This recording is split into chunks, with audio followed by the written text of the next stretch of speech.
Igan, Rhea at Ivana, patuloy nga no, yung gagawin nating pagbabantay at inaasahan natin no, na umaasa tayo na baka makita rin natin no, yung asawa ni Janet Lim Napoles na gaya ng inireport ni Von ay magdamag na nasa loob din ng kulungan para samahan ang kanyang misis na ayon kay Attorney Kapunan ay nakaramdam no, ng konting sakit no, pero hindi naman daw kinailangan na pumunta sa ospital. So tuloy-tuloy lang ang pagbabantay natin mula rito sa Makati City Jail. Igan, Rhea, Ivan?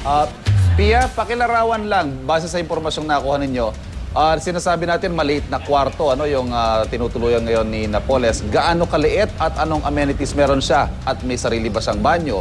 Sino mga pwede niyang makasalamuha doon?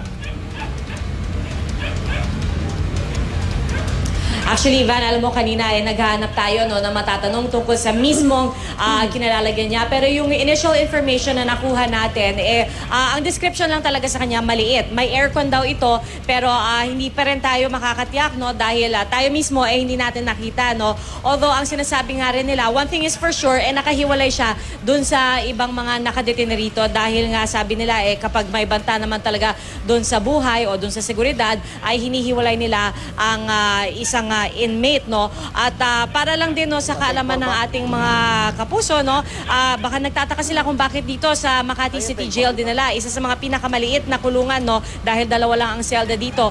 Kung matatandaan po ninyo, Makati RTC yung naglabas ng warrant of arrest at ito nga ay para sa kasong serious illegal detention kaya dito rin siya dinala sa Makati City Jail at bago nga siya dinala dito ay tiniyak no ng ating gobyerno na mahigpit ang seguridad na ipinatutupad dito. Evan? Salamat, Pia.